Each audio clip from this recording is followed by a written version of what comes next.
Hello, I'm Erin Marcus, founder and CEO of Conquer Your Business, and I want to welcome you to Ready Yet?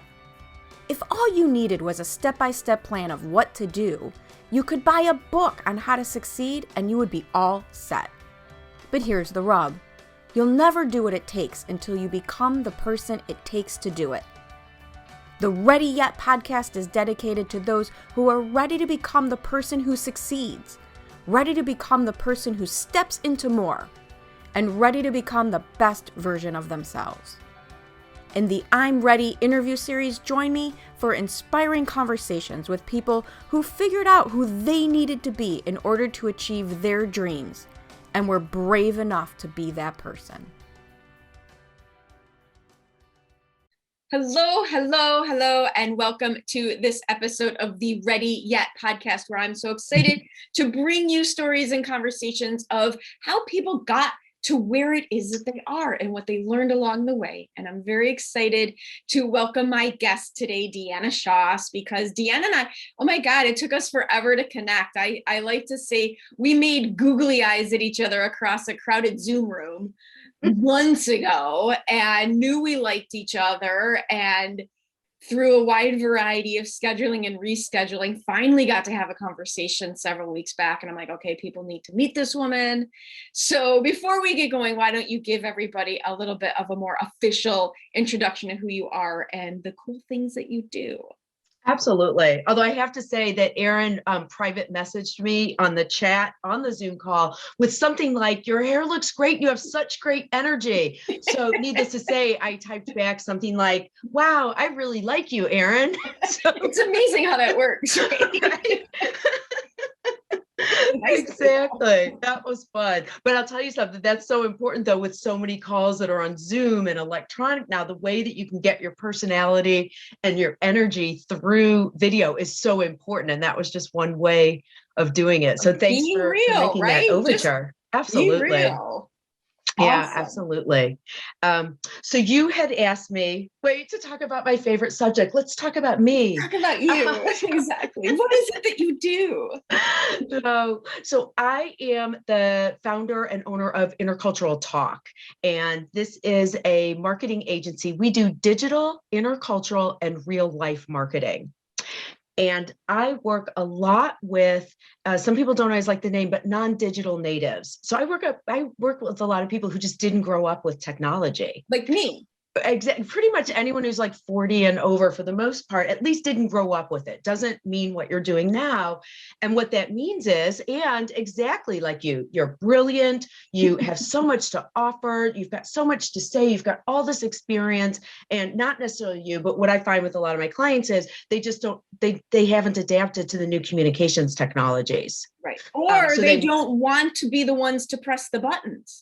Absolutely. I don't want to be the one to press the buttons. Yeah, absolutely. Absolutely. And so that's where I come in, where I'm able to really glean people's stories in terms of what makes them tick and what drives them and what they bring to the world. And then I meet them where they are with social media, blogging, websites, real life partnerships, speaking engagements.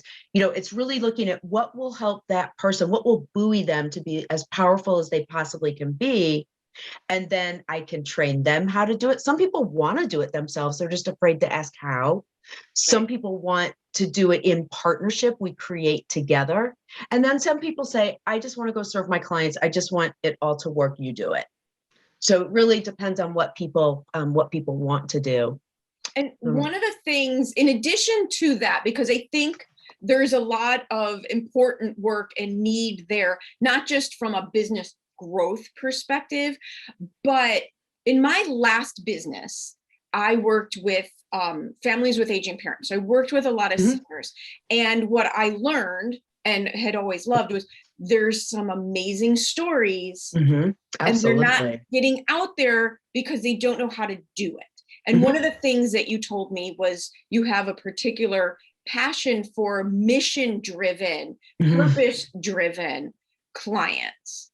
Mhm. Absolutely. In fact, I have a weekly show. It's called Intercultural Spark, and it's live on Facebook and YouTube. And this is the first time I'm announcing this publicly. I'm so excited. I just got approved literally at like 10:30 last night to be able to broadcast live on LinkedIn. Oh, nice. Yes. Awesome. So I'm really excited about that because, you know, in the olden days, there was this idea of that personal and professional were separate, that somehow you had these two different identities that never mixed with each other. And the thing is, we have, number one, we have one life. Number two, now with everything being on the internet, there's no such thing as separate. And so there really is a fusion of just our beings, of how we compose our lives. So Intercultural Spark is a show I have every week, like I said, Thursdays, where I interview people about that spark inside them that drives them to spark change in the world through their business or through their life projects. Because you can align that. If you have a calling to do something, you know, it's going to manifest in all parts of your life. Absolutely. And this is, as people who know me and know that I volunteer every week at a wildlife rescue, you can obviously see why I was so drawn to you. I have to ask, is there a reason, what's behind, because you could have chosen to do the skill for anyone, right? Mm-hmm. Is there something that compelled you towards these purpose-driven projects above all else? Mm-hmm. You know, it's what's interesting about that is how it came to be, or how it came to be that I could articulate that. Mm-hmm. Because I think for some people, I always wished, you hear about your friends who, when they were 5, are like, I know I need to be a doctor. And from that age, they just not me.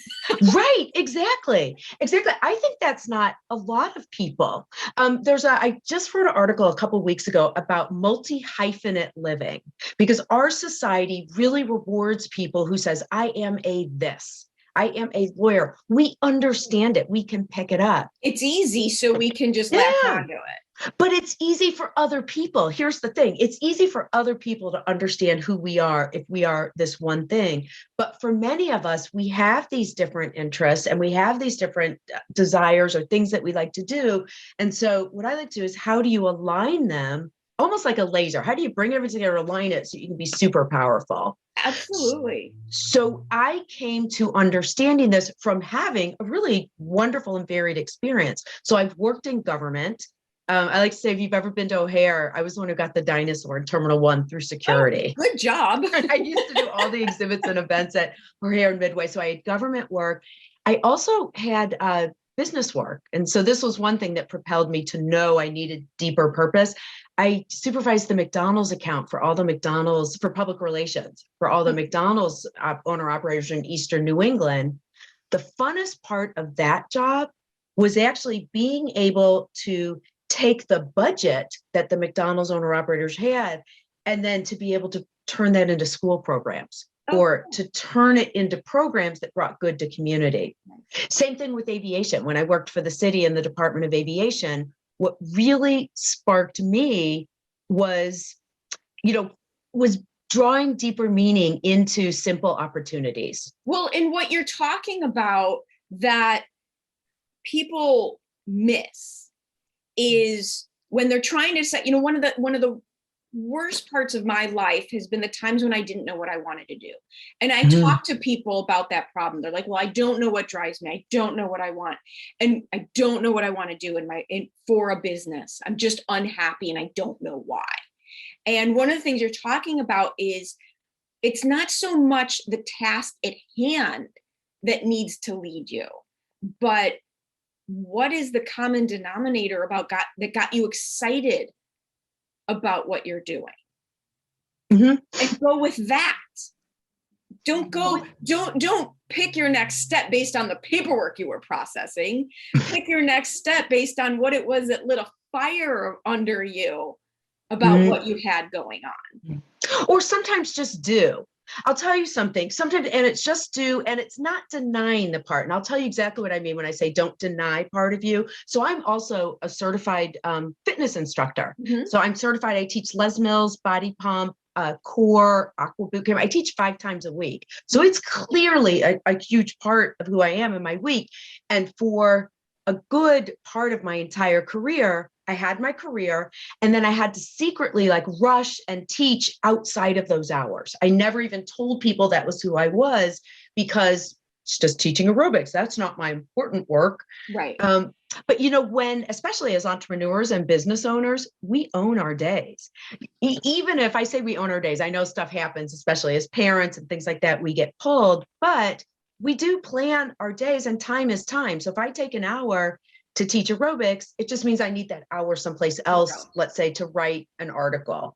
And once I did that, it becomes more integrated into the whole of who I am, to the point, Erin, I was telling you, and I'm laughing because so my show, Intercultural Spark, is about the deeper meaning in people's lives and things. And so I have a section of my show called it's a flash fitness exercise of the day.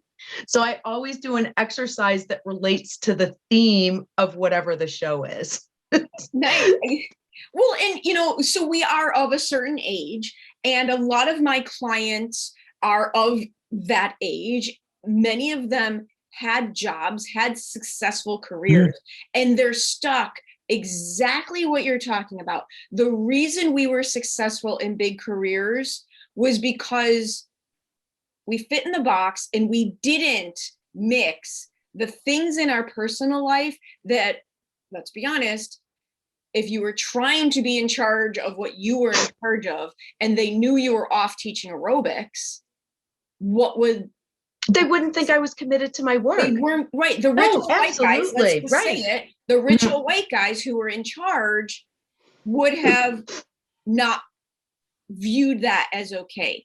And as entrepreneurs, learning how to embrace it makes us more successful instead of what we used to do, which was keep it all separate. Absolutely. And what's interesting, we read a lot nowadays about the tensions between the generations, because we have 5 generations of the workplace now, between boomers and what is it, Gen X, Y, Z, millennials. And what I realized part of that tension is, I don't know about you, I'm jealous in a positive way, but I'm jealous of the person who leaves at 5 and says, "Oh, because I have a personal life too." I'm like, shoot, why didn't I think of saying why did I do that?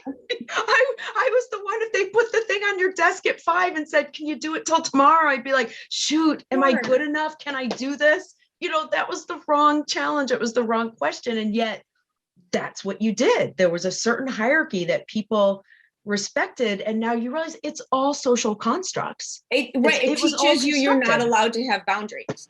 Yeah, which is not helpful. Not only is it not helpful, it's not helpful to you, but it's actually not helpful to people around you. I heard I can't remember who said this, but this idea of when you are a manager, and that sometimes managers, and I struggled with this when I managed teams inside of organizations, where you feel like, oh, we're a team, we're all in this together. And what this person said is, no, if you're a manager, sometimes you really have to lead, that it actually makes your team a little bit uneasy if you're not making those decisions and leading. It's like being your kid's best friend instead of being a parent. Yeah, you can't do it. You've got to lead, but that can look different. It can look different in terms of how you obey the rules and how you make the rules yourself, really. So I have to ask you, because I ask a lot of people this, it intrigues me. I call leaving corporate, especially for those of us who were doing well, even if we weren't happy, it's kind of like jumping off a cliff, but sometimes you get pushed off the cliff. Mm-hmm. What made you leave that environment and become an entrepreneur? Because it's not what we were brought up, most of us, thinking was okay. So I do come from a long line of entrepreneurs. My grandpa was a real estate developer in St. Louis. My dad owned his own ad agency for a number of years as well. So I come from a lineage of entrepreneurs, but I opened my business 2 different times. I originally opened in 2006, and at that point was actually doing huge event work. Like, I was the festival manager for the Hyde Park Jazz Festival, for First Night Evanston. So big event work. And now in my second iteration, which was in 2014, doing a lot more of the online and the digital work. In both cases, One, family illness prompted a transition. The other time I was head of a large not-for-profit that turned out to have a different financial picture than I was led to believe when I went into it. So I stayed for a year. I helped them restructure. But at that point, it really was something where it wasn't a good fit anymore for the organization. They needed something different based on where they were in their turnaround. So I could bring the marketing, the exposure, but they needed something different. So at that point, that transition was a little bit harder because at that point, it was the first time that I'd been completely on my own as an entrepreneur. And what I did then started with, who do I know and what can I do? Who do I know? Yeah. Who do I know and what can I do? Yeah. And the who do you know, it really is this idea of networking, of reaching out to people. And they always say, like, if you want a sale, you have to ask for the sale. You have to let people know what you're looking for. You know, I have to say, I say it all the time. I serve people, again, these non-digital natives who really want to communicate. They're writers. They're either still in business or a lot of life passion projects. I think you were just saying, Erin, a lot of people who retire, particularly with the pandemic, there are like a lot of people now who were forced or chose early retirement because of the transition during the pandemic. So these are people who are brilliant, who want to do something, and people living in the same house. It could even be the partner who's saying, you need something to do. Right, exactly. Right. I offer gift certificates for your spouse or partner to get them working on something. I hope you're enjoying this episode of the Ready Yet podcast. I know I really enjoy having conversations about who you need to be in order to reach new heights. As founder and CEO of Conquer Your Business, I work with my clients at the intersection where what they need to do to succeed meets who they need to be to do it. If you would like to have a conversation about your business, please reach out to me at erin@conqueryourbusiness.com.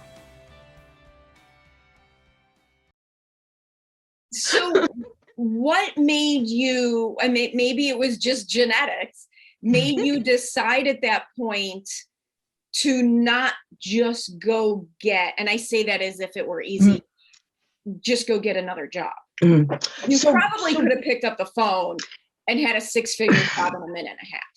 So I did end up going back to work for someone else. While I was working on the Hyde Park Jazz Festival, I was doing volunteer postings and came across a posting with Jewish Child and Family Services. And they were looking for someone to be the head of, it was marketing and business development. So it was a huge position. It's for an organization. It's, $30 million worth of programming. They serve so many people. And it was a job that I was like, oh, I can't pass this up. And so I did apply, got the job. And I remember going to work the first day. It was downtown. You get all dressed up and you go downtown, you show up at work. Great first day. I come home, I go to sleep, I wake up and I was like, oh, wait, I have to do this again. To remember that distinct feeling of like, oh, that's what this is like. And I did stay there for, I want to say almost 4 years. And then they were a client for even a year after that. I transitioned when my dad was sick. Working, I think that having been on my own, I'm stuttering here. What I think is, had I been in corporate and then been on my own, I might have always questioned, would I be happier on the other side? Having been on my own, going back to a corporate job and now back on my own, you can't beat the flexibility. The hard part is if you're on vacation, you're not making money. If you don't set it up that way. Right. Exactly. Absolutely. So you're responsible for everything, but you just can't beat the flexibility and the freedom. I don't think you can get, to me, a better lifestyle. That's for me as an entrepreneur, the lifestyle that you get and the opportunities that you can create. Like with the show, Time Out Chicago has a phrase once. They said, if you're bored, it's not our fault. Right. And I feel like it's the same with life. If we're the ones creating our lives, that we should be creating things that we actually enjoy doing. Well, and you're talking about flexibility. And the truth of the matter is, for many entrepreneurs, we joke that an entrepreneur is the only person who will quit a 40-hour a week job so that they can work 80 hours a week. So it's not necessarily the flexibility meaning I do nothing all day. What it means when I interpret that is the flexibility to create the life I want to create, to do the things I want to do, to try the things I want to try. When in corporate, you've got to jump through, I listen to, now that we're all working from home, and I listen to my boyfriend on his Zoom calls, having a meeting to have a meeting, to get ready to have a meeting, to see if that meeting will work, as opposed to me who are like, I think this might work. I'm just going to go try it. I'll try it. And if it doesn't, I'll try something else. And some people wouldn't make the same decisions. When you say that we have the ability and the flexibility, I mean, I'm going to say that when my son's 20 now, but when I first opened the business in, 15 years ago, he wasn't, that he would have been 4. So things like I could pick him up at summer camp at 3 and spend the next 4 hours with him. Now, it often meant that I might be up from 11 to 1 doing work. And yes, I guess that was a lifestyle choice, but I loved the fact that I could spend that time. I could be there for my son and do fun stuff with my son, but then also just do the work when I needed to do. It's creating the work in a way that works for you instead of adhering and having to make, I always said, when things go wrong, whether it's financial, a family situation, arranging for some guy to come fix your air conditioner, what do the people who have jobs that don't allow a phone and flex, what do they do? Right. That's their own set of challenges. Erin, I'm answering a question that you sort of implied at the beginning, that it doesn't even relate to what you just said. So go right ahead. This is how we roll. This is why we get along. I know, exactly. This is really important, though, when we talk about building our lives and what our lives look like. When I opened my business again in 2014, I was a marketing professional. I myself was a non-digital native. I had done all the social and websites and things like that for Jewish and Child and Family Services. But I realized is at my age at that time, how do I do this without being a dinosaur? That was my fear. How am I going to do this without being a dinosaur? And so I took it upon myself I think HubSpot had an inbound marketing certificate. So I did inbound marketing, learned the social. Part of the reason I started my show, one, was to really jumpstart and connect with people who fit the profile of clients, but also who are just interesting. But I need to stay 10 minutes ahead of my clients. So now I produce shows for other clients. I write the tech column for Grand Magazine, which is an online publication for grandparents. That's really important to be a lifelong learner, because I don't think you can be an entrepreneur at this stage of life without embracing what's new and what's different.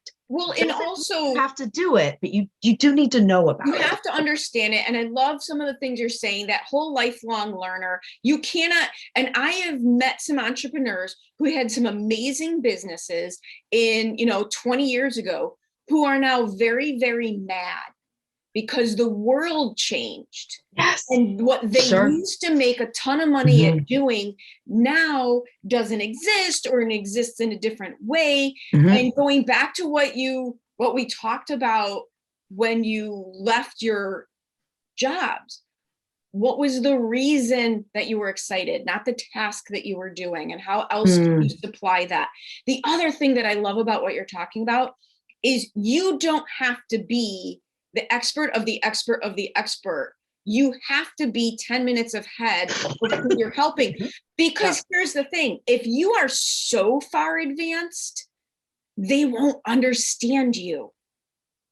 They won't understand because you'll be too far for them to visualize what you're talking about.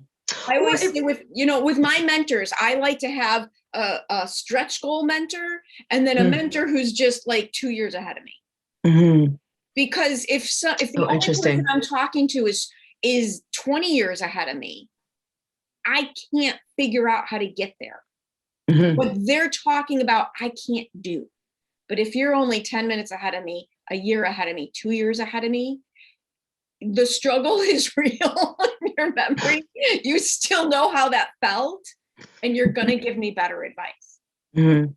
Well, it also has to do with making sure that you're aligning your tactics with your strategy. Because for years, it's funny, for everything I did, My husband used to always be like, I don't need any of that. I'm not getting on that social media.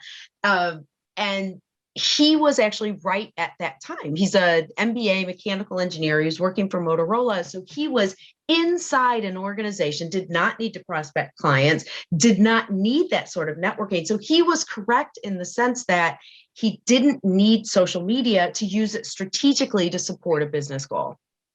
Now that he also is an entrepreneur, that has changed. And so he is starting to realize how much fun and powerful networking can be. But I think when you look 20 years ahead, someone might say, well, why do I even need that? That's an excellent question. Some people will fault older adults for saying, why do I need all that stuff?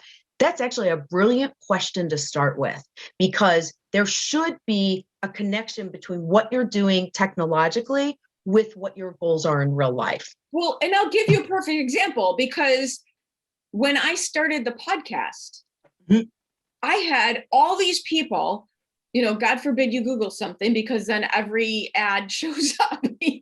So I had 1 million people popping into my inbox trying to set me up with thousands and thousands of dollars worth of technology and all that I didn't want to do. I just wanted to talk to cool people.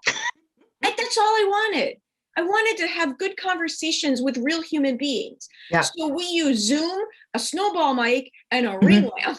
And it's a perfect question. I don't need all that stuff. Right. And it is a smart question. And so thank you, because I didn't realize that that's what I did. So thank you.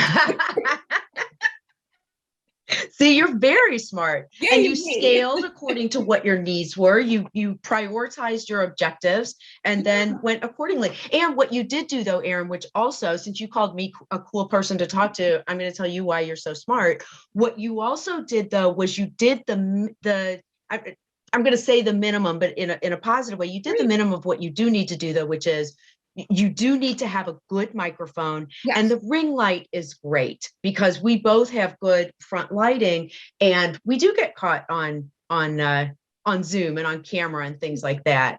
And this is one of those turn off the valve, don't say it. But do you ever get on a Zoom call with a whole bunch of people and you look at everyone and you're like, oh, see, my setup looks really good. Oh, all the time. We're all very judgy. I mean, come on. You kind of have to see where do I land in the room. And this is my, podcast studio, and the other side of the room is the office space. So yes, I actually have my workout studio. If I turn my camera around, I've got plenty of space and weights for fitness. So, all right. Sure. So here's the thing. You and I are going to just have to do like 3 more episodes. But in the meantime, if someone wants to have this conversation with you further and learn more about how you help mission-driven people with something to say and how you help them get that word out, what is the best way for them to get a hold of you? So I would go to my website, which is interculturaltalk.com. And in fact, once you're there, there's a button that says talk to Deanna, ready to talk. Set up a 30-minute call with me and we can chat to see if it's a right fit based on what you're looking to do right now. Awesome. You can reach me through the website. You can also get links to upcoming shows to catch the show. So really that is a good anchor for everything to find me. Perfect. Interculturaltalk.com. Mm-hmm. Yeah. Yeah. Thank you for sharing all your insights today. I hope people got as much out of it as I did, because you are always such a blast to talk to. Thank you. And we always have so much fun talking together. I love it. Awesome. Thank you so much for joining me on the Ready Yet podcast. I get so motivated by the amazing accomplishments of the remarkable people I meet, and I'm excited to be able to share some of their stories with you. You can find more episodes of Ready Yet at your favorite source for podcasts or at conqueryourbusiness.com. And if you've already decided that you are ready to become the person you need to be to achieve your big goals, feel free to reach out to find out how I can support you in your efforts. Or check out the Work with Erin page on the Conquer Your Business website. I also invite you to share this podcast with anyone you know who loves to learn and be inspired. And if you're so inclined, I'd be absolutely grateful for any reviews you'd like to share as well. Thanks again for joining me. This has been Erin Marcus, hopefully inspiring and helping you to go conquer your big dreams.